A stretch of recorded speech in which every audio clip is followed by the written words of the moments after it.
Neste episódio, eu quero tratar com vocês aquilo que se refere compliance e a sua relação com controles internos. Eu sou Eduardo Pardini e este é o Momento Crossover.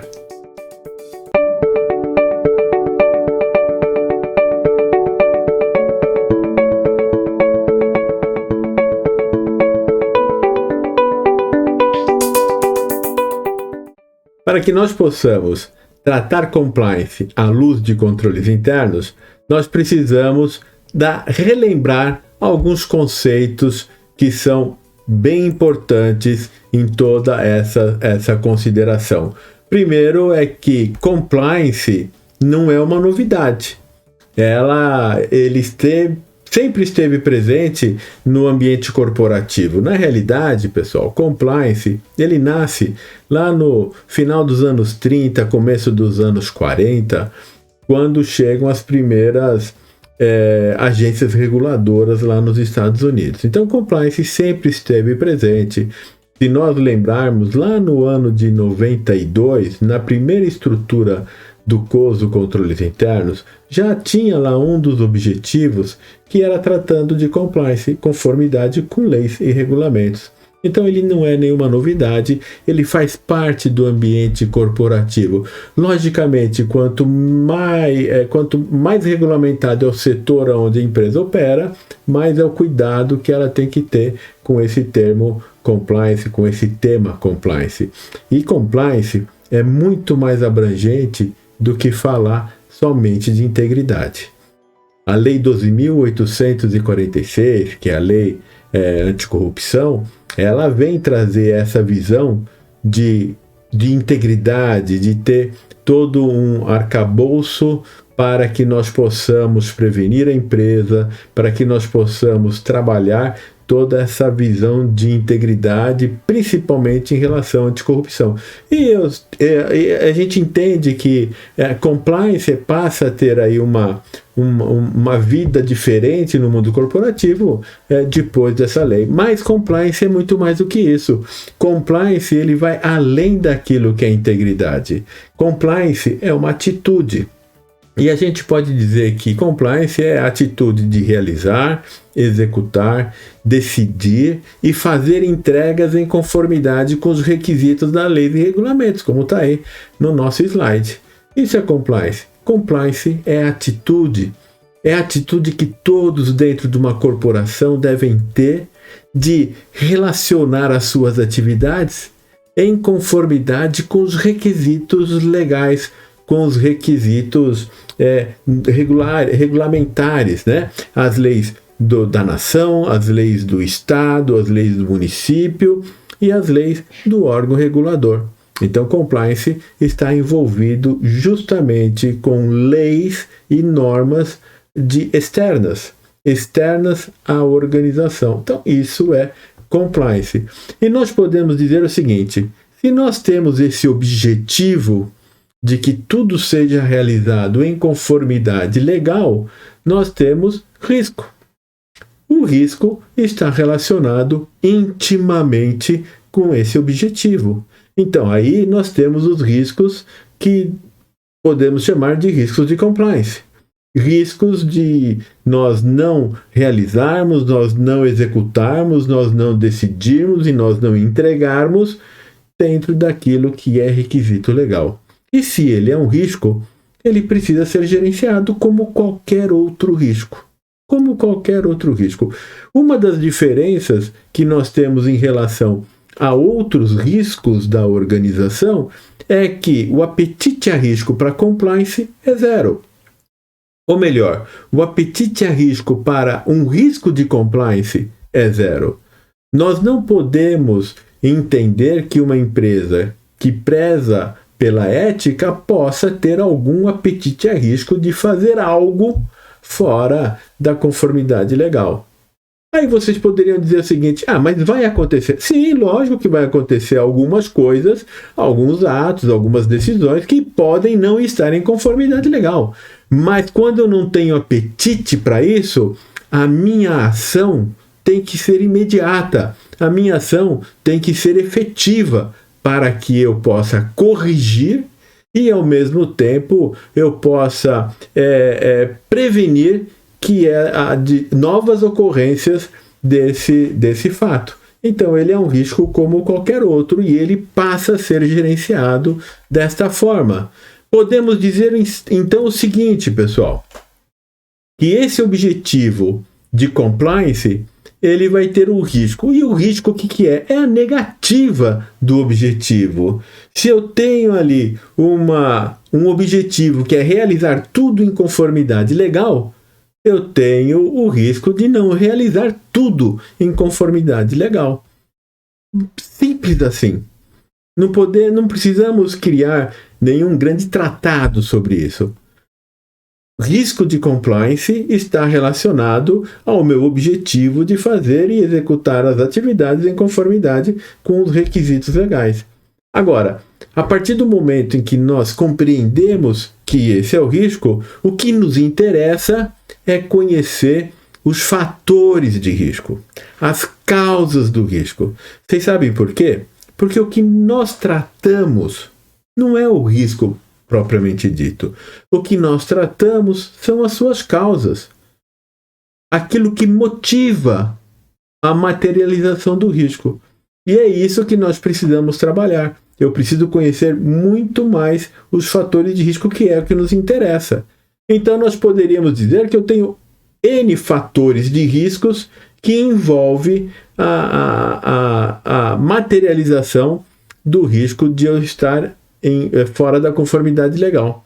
Então, por exemplo, nesses itens aqui, eu posso ter um erro na interpretação da lei ou do regulamento, desconhecimento da lei, erro na aplicação, erro na execução, ou então uma fraude, violação dos valores morais e de conduta da organização, né?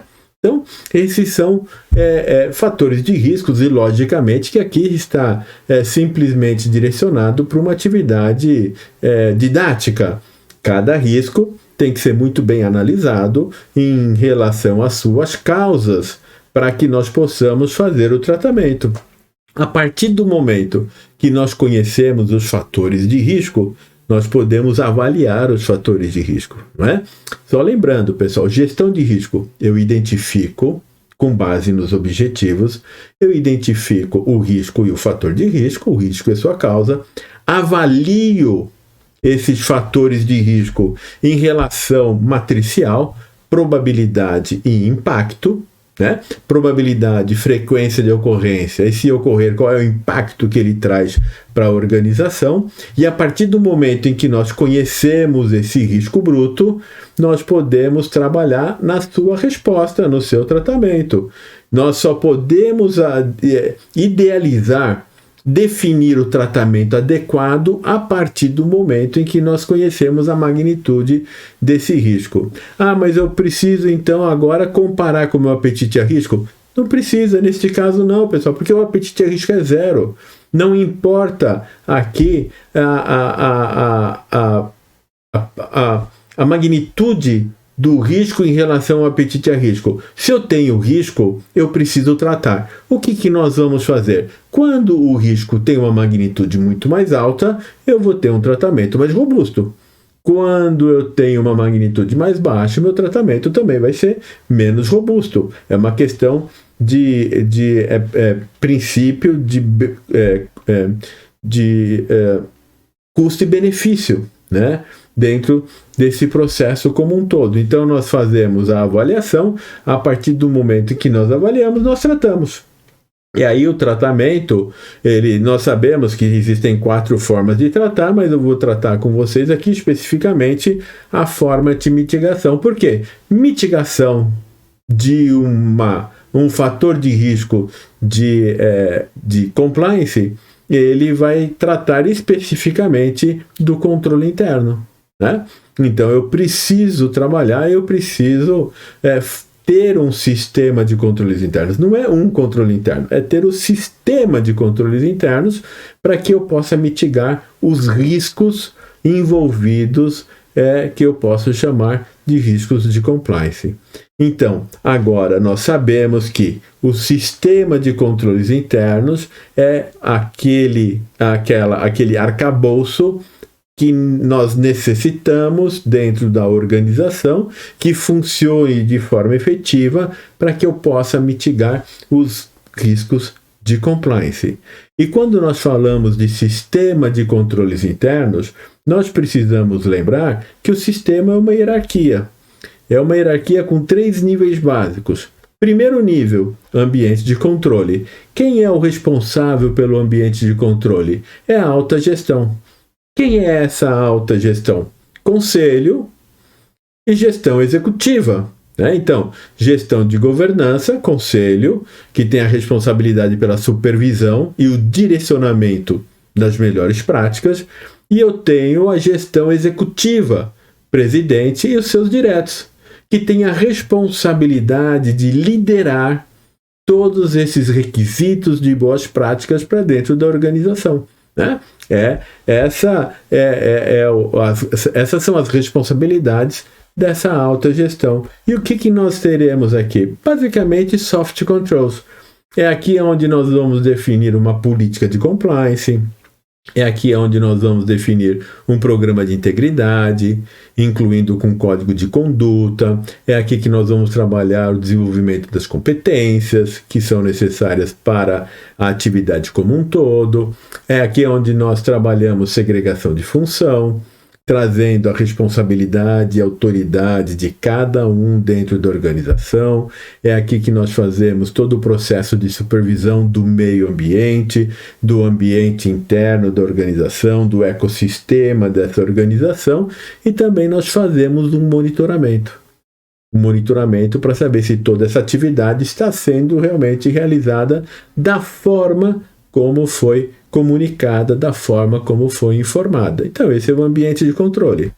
Aí nós temos o outro nível de controle, que é o controle do processo, que já está aqui dentro do processo operacional ou do ciclo de negócio, mas ele já está abaixo da alta gestão, é a parte operacional da organização, é a parte onde nós temos a dinâmica da organização.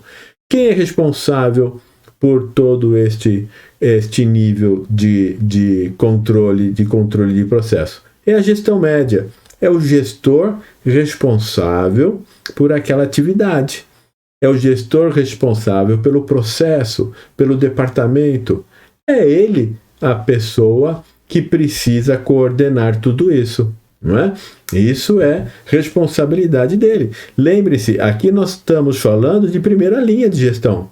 Porque é a primeira linha de gestão que tem a responsabilidade pelo gerenciamento de risco e pelo tratamento dos riscos daquela área ou daquela organização. Primeira linha de gestão. São eles os responsáveis por isso. Gestão média é responsável por isso. Então, o que ela vai fazer?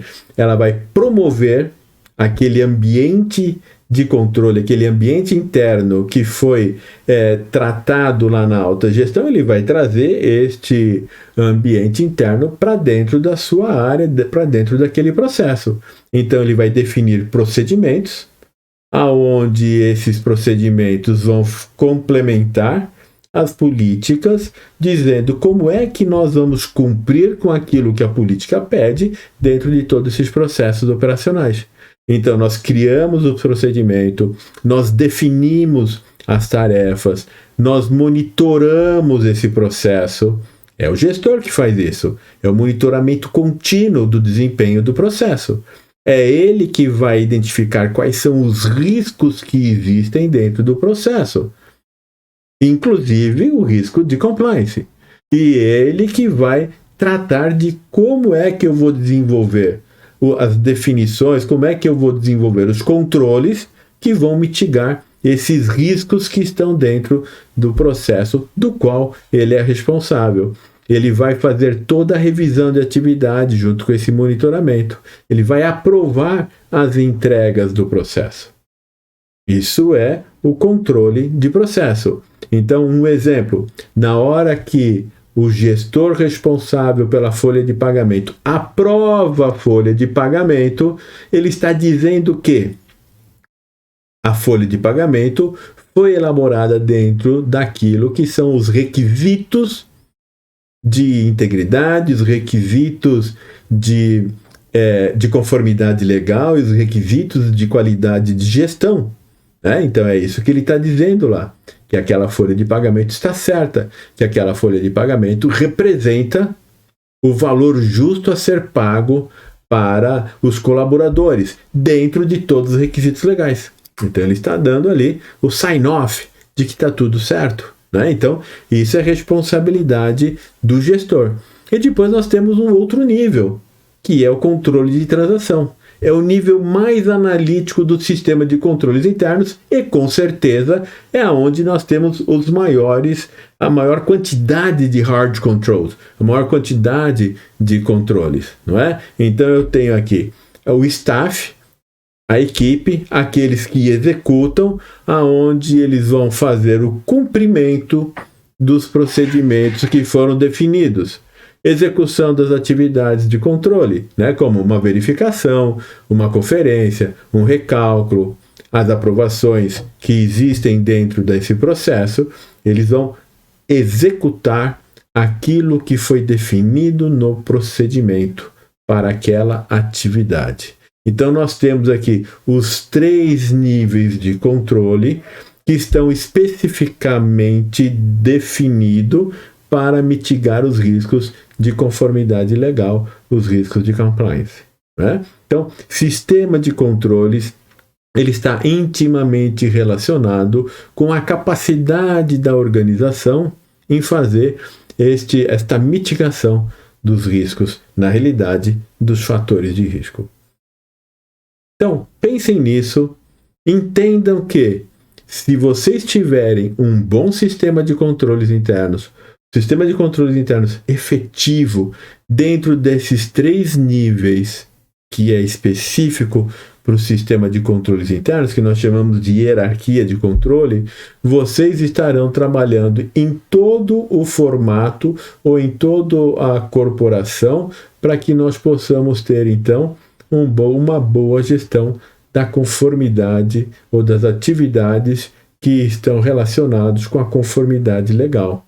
Quem faz compliance é primeira linha de gestão. Como que ela faz isso? Entendendo quais são os riscos, conhecendo a sua magnitude e definindo o tratamento correto, adequado e específico para aquele fator de risco. 99% das vezes desse tratamento vai ser um controle interno. Controle interno é toda e qualquer ação que nós implementamos para mitigar a probabilidade daquele evento de risco se materializar. Então, pensem nisso, trabalhem com essa visão e vocês verão que vocês terão um bom sistema para mitigação dos riscos de compliance. Nos vemos no próximo programa. Se você já se inscreveu no nosso canal, por favor, deixe aí a sua mensagem, deixe a sua pergunta, clique lá no sininho, compartilhe, porque o objetivo é fazer com que nós possamos levar para os profissionais uma forma de refletir sobre os temas que estão envolvendo todo o mundo corporativo, de forma muito prática, de forma muito simples, de forma muito objetiva. E seja feliz, porque na realidade é o que importa. Nos vemos no próximo episódio. Até lá! Eu sou Eduardo Pardini e este é o Momento Crossover. Até lá!